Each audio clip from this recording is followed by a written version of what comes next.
आज 3 एप्रिल आहे. साहजिकच आहे 3 एप्रिल म्हटल्यानंतर काल 2 एप्रिल होती. मी तारखेपासून सुरुवात एवढ्यासाठी केली कारण आपल्याला सर्वांना आठवत असेल, आठवू नये याकरता काल बिल मांडलं गेलं हा भाग वेगळा. पण आपल्याला तरी नक्की आठवत असेल की साधारणतः 1 महिना 15-20 दिवस आधी अमेरिकेच्या राष्ट्राध्यक्षांनी आपल्याला एक इशारा दिला होता की भारताने जे काही कर आहेत ते कमी करावे, नाहीतर आम्हीसुद्धा जशाच तसे कर लावू. आणि त्या कराला सुरुवात, त्या कराच्या आकारणीला सुरुवात त्यांनी त्यांच्या 2 तारखेपासून म्हणजे आजपासून आपल्याकडे केले.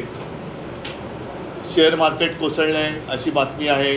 सेन्सेक्स बिन्सेक्स म्हणजे ही सगळी पडझड मोठ्या प्रमाणावरती होते आहे. काल आपल्याला सर्वांना, निदान मला तरी अपेक्षा अशी होती की देशाच्या आर्थिक पाठकाण्याचा हा विषय आहे. कदाचित आर्थिक पाठकाणा मोडेल की काय, आर्थिक संकट मोठं आपल्या देशावरती आदळेल की काय, अशी ही परिस्थिती असताना देशाच्या पंतप्रधानांनी, देशाच्या अर्थमंत्र्यांनी आणि देशाच्या परराष्ट्रमंत्र्यांनी बाकीचे सगळे विषय बाजूला ठेवून देशाला विश्वासात घ्यायला पाहिजे होतं.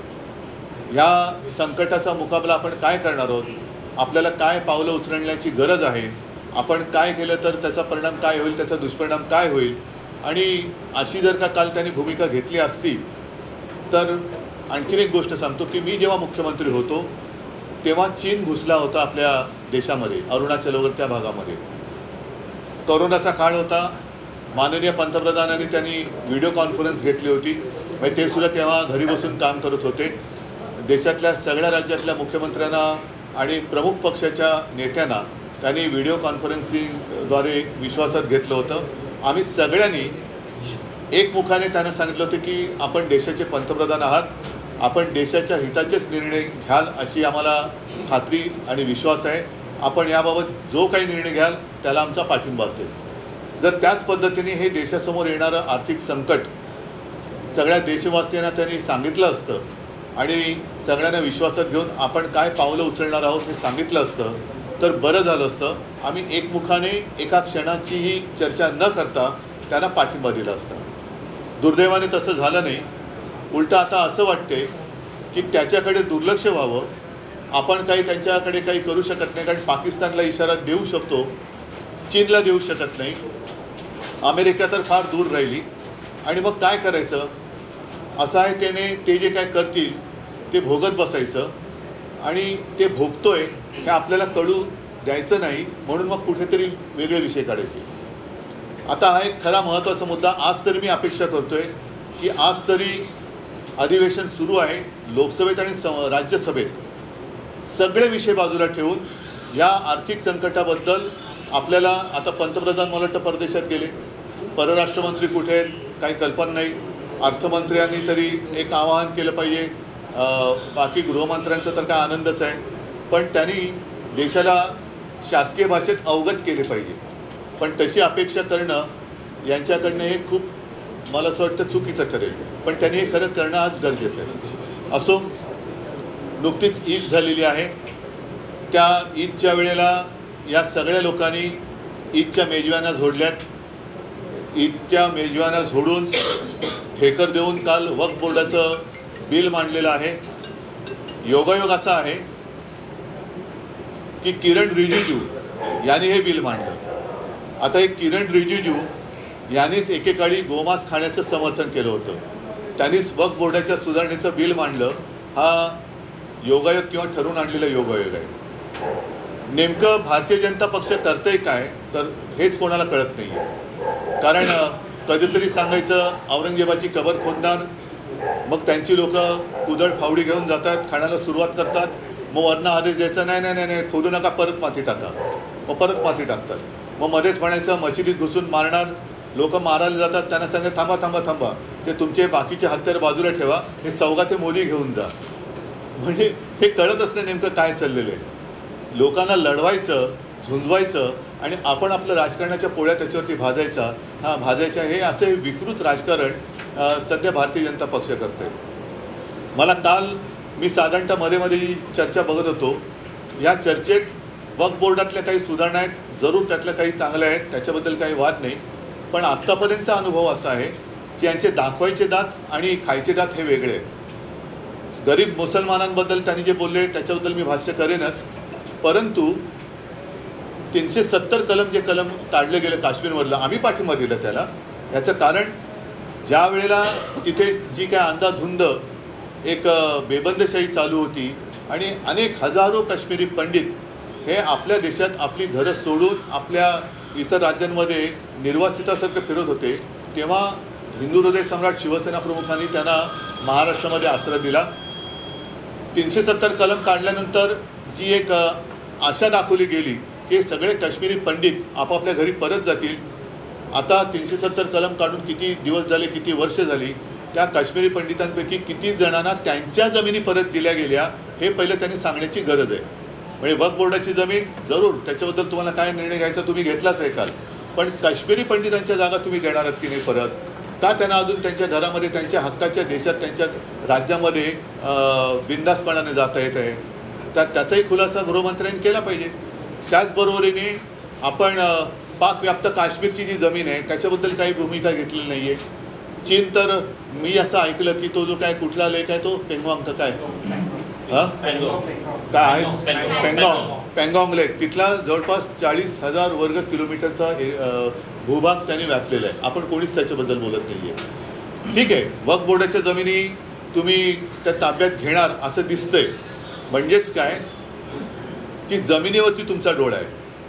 बरं, कालची सगळ्यांची जर का भाषणं ऐकली तर मला वाटतं देशाच्या इतिहासात पहिल्या प्रथम देशाच्या संसदेत मुस्लिम समाजाचा कळवळा आणणारी भाषणं ही म्हणजे अतिशयोक्ती करायची झाली तर जिनांनाही लाजवेल अशी मुसलमानांची बाजू घेणारी भाषणं ही खुद्द अमित शहापासून त्यांच्या सर्व मित्रपक्षांनी काल केलेली आहे.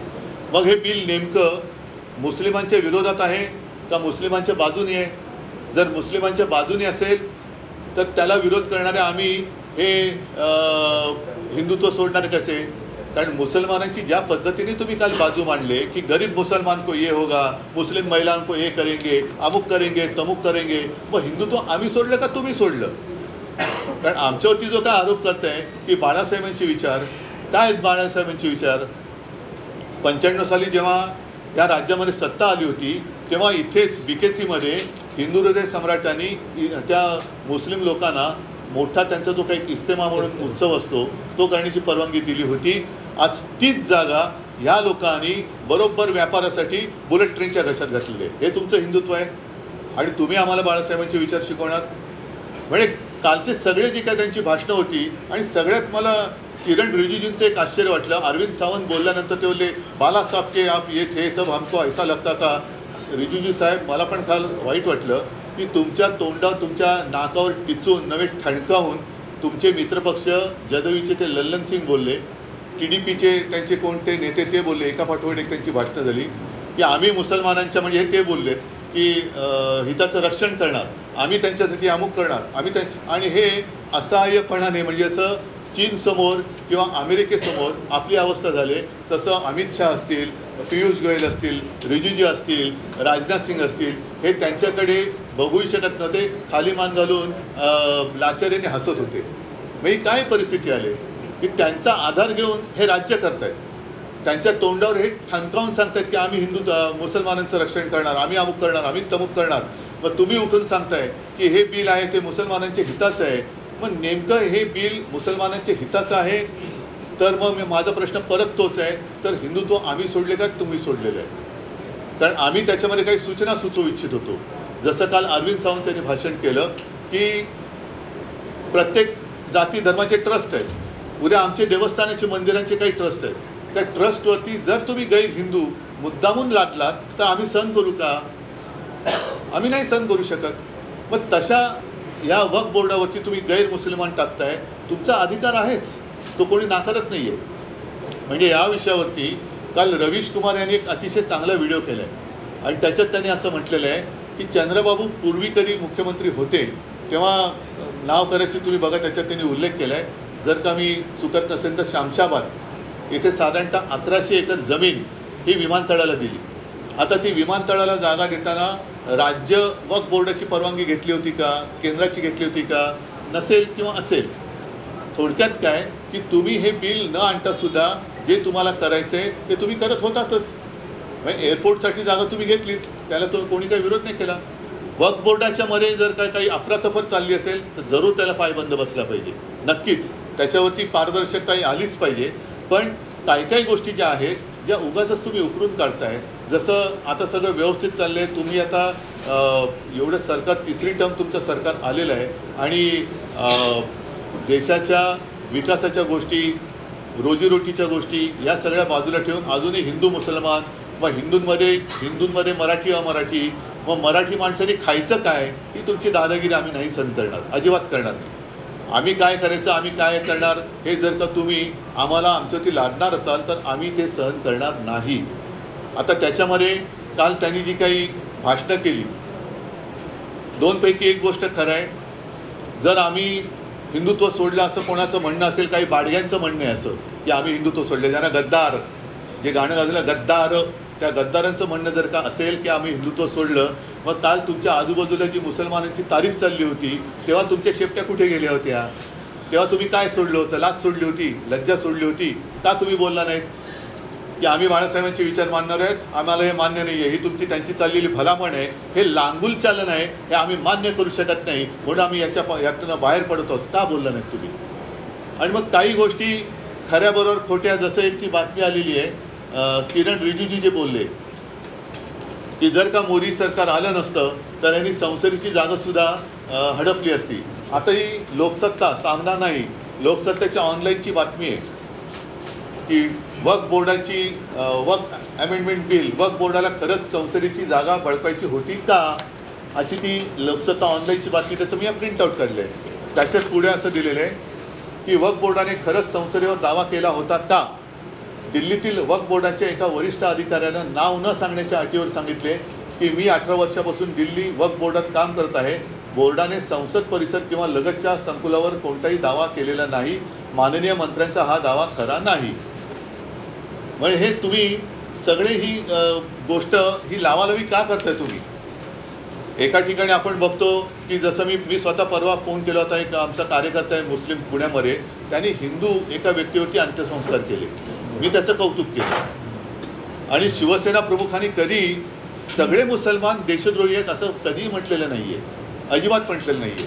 आजसुद्धा आमच्याकडे साबिरबाई शेख यांच्यासारखे अनेक कडवट देशनिष्ठ हे मुस्लिम कार्यकर्ते कार्यरत आहेत. आता त्याच्याबद्दल एकदा भाजपने जाहीर केलं पाहिजे. आणि परत एकदा सांगतो की आजसुद्धा मी भारतीय जनता पक्षाला पहिलं पाहिजे आवाहन करतो, नाही तर आव्हान देतो की तुम्ही जर का खरोखर एवढे हिंदुत्व करत असाल आणि तुम्हाला मुसलमानांचा जर का तिटकारा असेल तर परत एकदा सांगतो की तुम्ही तुमच्या झेंड्यावरचा हिरवा रंग काढा आणि नपेक्षा ही जुमलेबाजी बंद करा.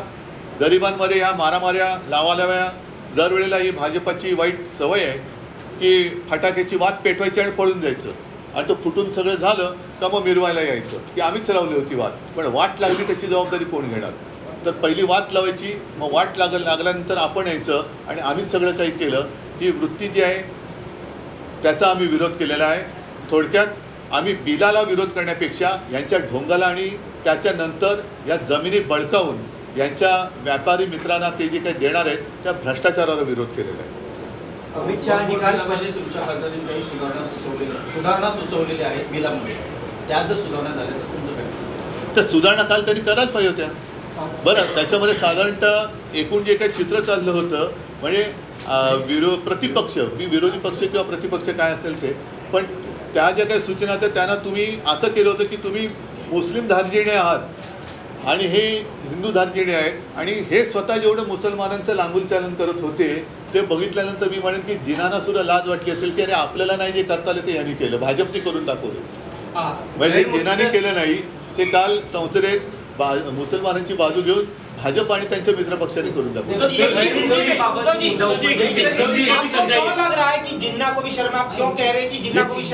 जिस तरीके से कल भाजपा के नेतागण या शीर्ष नेता या वरिष्ठ मंत्री, उसमें अमित शाह जी भी थे, किरण रिजिजू, फिर उनके जो नए नए दोस्त हैं टीडीपी हो या जेडीयू, जिस तरीके से उन्होंने मुस्लिम समुदाय का समर्थन किया, हम नहीं चाहते कि वो विरोध करे, लेकिन अगर आप हमें बार बार कहते हो कि आपने हिंदुत्व छोड़ा, हिंदुत्व छोड़ा, तो कल आपने क्या छोड़ा था? कल जिस तरीके से आपको एक प्यार आया था कि हम गरीब मुसलमानों के लिए ये बिल लाए हैं, गरीब मुसलमानों से इसका फ़ायदा होगा, जो महिलाएं हैं उनके लिए ये कर रहे हैं। अरे भाई, आप जो कह रहे हैं और कर रहे हैं उसी को तो हम कहते हैं ना, जिसको मराठी में कहते हैं लांगुल चलन। सामने आपको चुनाव दिखाई दे रहा है, उसका शायद उल्लेख अमित शाह जी ने भी किया कि हम बंगाल भी जीतेंगे और बिहार भी जीतेंगे। इसका मतलब सीधा है कि भाजपा की नीति सिर्फ आपस में लड़ाई लड़ाओ, तोड़ो फोड़ो और राज करो। अभी जो भाजपा की जो चाल है, अभी बाला साहब होते तो कुछ और शब्द में कहते, उन्होंने भाषण में उसका उपयोग भी किया है, मैं नहीं कहना चाहूँगा। जिन्होंने वो भाषण कवर किया होगा उनको वो याद आएगी वो बात। एक उसमें बैल का जिक्र किया था, बैल जिस तरीके से जाता है खेत में तो वैसे मत चलो, सीधा चलो। बराबर आहे ना, तुम्ही मला वाटतं ते केलं असतं। नाही, एकच मिनिट, जो कुछ मैं कह रहा था कि हमेशा वो कहते कि आपने हिंदुत्व छोड़ा, तो मुझे पहले बताइए कि इस बिल का हिंदुत्व से क्या लेना देना है? और अगर आप मुसलमानों के लिए सारी चीज़ें कर रहे हैं तो भाई हिंदू ने क्या आपका गुनाह किया है? कभी आप कहते हो कि औरंगजेब की कब्र खोद डालो, उनके लोग जब खोदने के लिए जाते हैं तो आरएसएस कहते नहीं नहीं नहीं नहीं, जो खोदी है उसके ऊपर मिट्टी डालो। कभी कहते कि मस्जिद में घुसकर मारेंगे, कभी कहते अरे नहीं नहीं नहीं नहीं वो बाजू में रखो, ये सौगात लेके जाओ। कभी कहते हैं कि ये मुस्लिम जो है ऐसे वैसे, और बाद में उनके यहाँ जाकर ईद की पार्टी मनाते हो। तो क्या आप कहना क्या चाहते हो? जो आता है ना कभी, अरे कहना क्या चाहता है, वही तो मैं कहता हूँ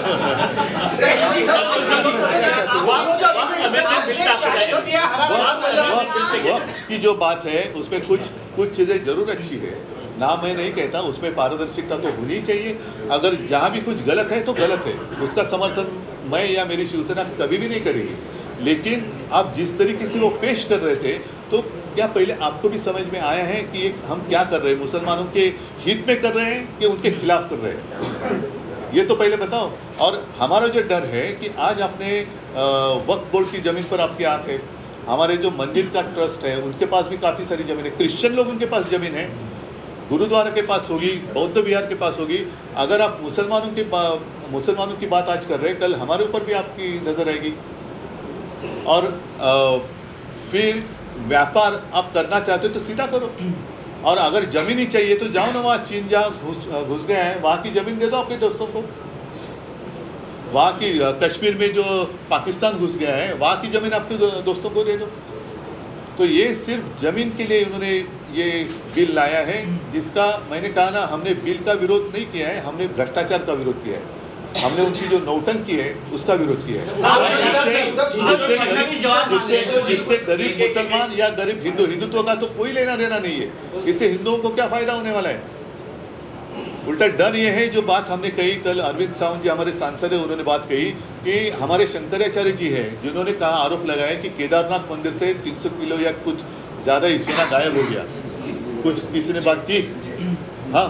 फिर हमारे पद्मनाभ स्वामी मंदिर का उन्होंने खजाना खोला, विरोध किया, फिर रुक गए। तो ये ऐसी सारी बातें वो करने लगे, तो कौन उद्धव जी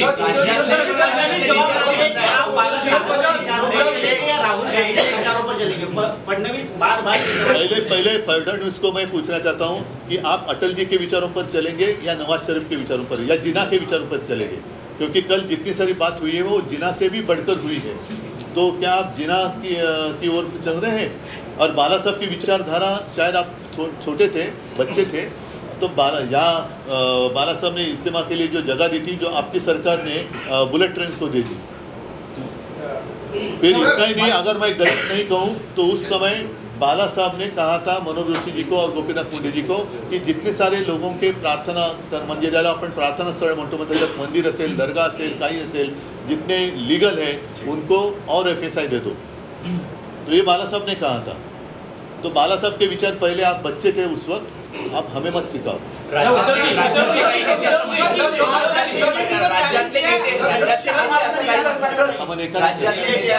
राज्यातले शिंदे गटाचे आणि भाजपचे नेते असं गद्दार लोक आपले आपले खासदार काही नाराज आहेत, त्यांना समर्थनार्थ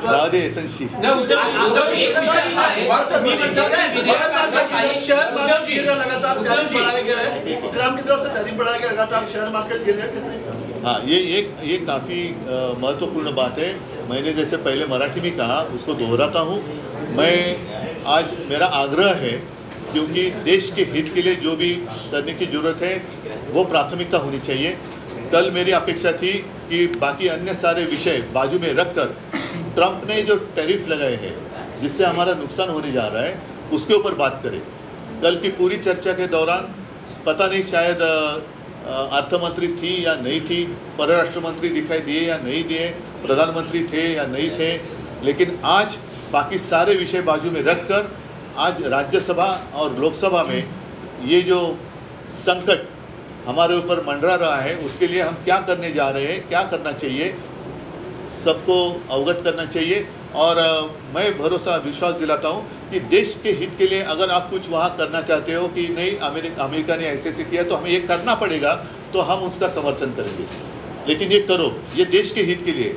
और अब वो जो उन्होंने टैक्स लगाया है, टैरिफ लगाया है, वो हिंदू मुस्लिम नहीं जानता, वो अपने देश के ऊपर लगाया है, तो नुकसान तो सभी का होने वाला है। तो उसके ऊपर चर्चा करो, बहस की चर्चा करो। आपने वक्फ को लेकर जैसे आपने कहा है कि कुछ चीज़ों में आप जो है क्लियर है कि हाँ ठीक है, कई चीज़ों में मुसलमानों को जो सबसे ज़्यादा मुखालफत या विरोध रहा है वो ये रहा है कि कलेक्टर को अपॉइंट किया जाएगा तो इनडायरेक्टली ये चीज़ें सरकार के अंदर में आ जाएंगी। आप इस चीज़ के फेवर में हैं या विरोध में कि क्या वक्फ की मिल्कियत का कंट्रोलिंग सर? एक तर पहिली गोष्ट, या बिलाचा हिंदुत्वाशी काडीचा संबंध नाही आहे। दुसरी गोष्ट, ज्या पद्धतीने काल परत एकदा सांगतो, अमित शहांसह किरण रिजिजूंसह सगळ्यांनी मुसलमानांचं लांगुलचालन केलेलं आहे आणि केवळ हे कसं आम्ही मुसलमानांच्या हिताचं आहे हे मानतो आहोत, हे दाखवल्यामुळे आता हिंदूंचे सुद्धा डोळे उघडले की अरे हे आपलासुद्धा वापर करून घेत आहेत। त्याच्यानंतर यांची ती जी वेडीवाकडी चाल चालते, कधी कबर खोरायची, कधी त्याच्यावर माती टाकायची, कधी मशिदीत घुसायची भाषा करायची, तर कधी त्याच मशिदीमध्ये त्याच लोकांना भेटी घेऊन पाठवायचं, कधी इफ्तार पार्ट्यानं जायचं, कधी गोमांस हे करता म्हणून मारायचं, कधी मॉब लिंचिंग करायचं, पुन्हा त्यांच्याचकडे जेवायला जायचं, हे सगळे जे चालले ना यांची धरसोड उलटी ही आता हिंदूंना सुद्धा कळलेली आहे। म्हणून आता हिंदू हा जागा झालेला आहे। त्याच्यामुळे तुम्ही जे म्हणता ना की उद्या कुठेही निवडणूक झाली तर भाजपला भारी पडतं। माफी को लेकर जो है महायुति को कांग्रेस ने कहा है कि उनको गर्नी सिंड्रोम हो गया, डाउन सिंड्रोम की जगह ये भूल गए हैं जो वादे थे, और उसके पहले अगर की बुआई से पहले अगर ये कर्ज माफी का जो वादा उन्होंने किया तो नहीं करेंगे तो ये अलग विषय हम बात कर सकते हैं। और यही विषय पर जो आपने अभी सवाल पूछा, काफ़ी सारी बातें हो सकती है। जो मैंने आज की प्रेस ले ली है कि इनका दिखावा अच्छा होता है, प्रेजेंटेशन बहुत ही बढ़िया होता है, लेकिन अंदर जब मतलब पिक्चर का ट्रेलर बहुत अच्छा होता है, लेकिन पिक्चर बहुत डरावना होता है। और कल जो उन्होंने दावे किए कि काफ़ी सारे मुस्लिम लोगों ने हमें पत्र दिए, उसका समर्थन किया, आज परत हा लोकसत्तेतलीच बातमी आहे की नक्षलवाद्यांच्या शांती प्रस्ताव पत्रकाने चर्चेला उधाण। आता केंद्र सरकारने कारवाई थांबवून चर्चा करण्याचे आवाहन नक्षलवाद्यांनी केले आहे, मात्र पत्राच्या सत्यतेवरही प्रश्न उपस्थित होत आहेत। हे असं सगळं ह्या गोष्टी चाललेल्या आहेत आणि ह्याच्यामध्ये आम्ही हिंदू वेड्यासारखे त्यांच्या मागे धावतोय की काहीतरी आमचं होईल, काहीच होत नाही आहे। घरदारं उद्ध्वस्त होत आहेत, घरदारं उद्ध्वस्त होत आहेत, कोणाला रोजीरोटी मिळत नाही आहे, नोकरी धंदा मिळत नाही आहे। नुसतं ह्यांनी सांगायचं एकदा कधी धर्मयुद्धाची भाषा करायची आणि परत मी सांगतो परत जाऊन मिठ्या मारायच्या, म्हणजे हे म्हणतील तसं हे हिंदुत्व नाही आहे आणि हिंदूंना कळले।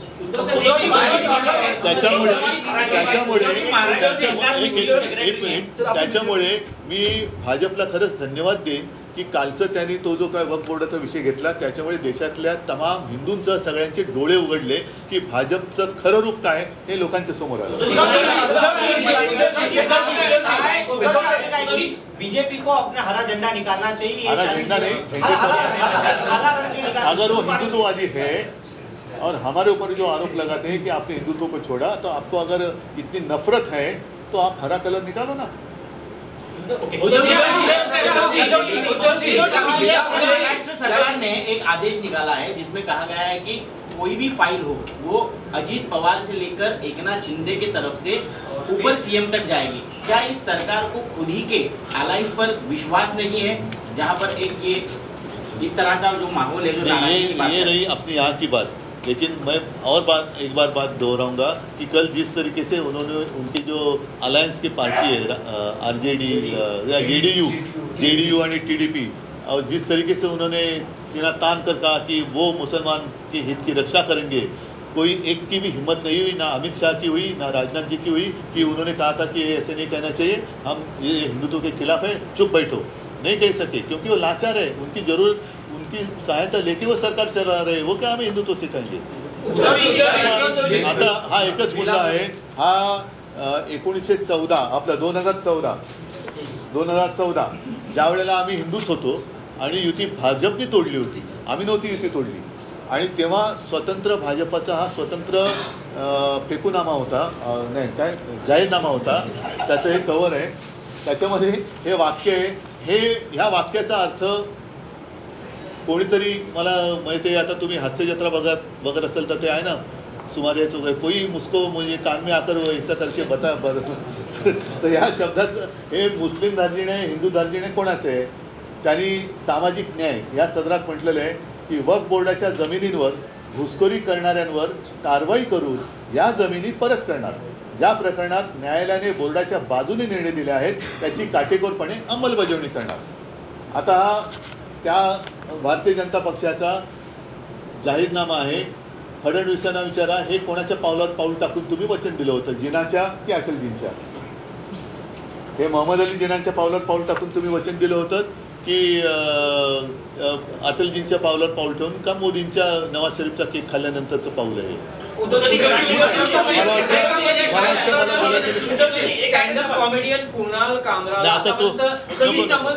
त्याच्यानंतर वेगळं बोलू, हा विषय महत्वाचा आहे। परत एकदा सांगतो की कालच्या वक्फ बोर्डाच्या चर्चेवरनं भाजपचं खरं रूप हे देशातल्या जनतेला कळलेलं आहे, त्याच्यामुळे आता हिंदूसुद्धा, त्या हिंदूंचे पण डोळे उघडलेत, मुसलमान, ख्रिश्चन, शीख, कारण काल त्या कोण कौर आपल्या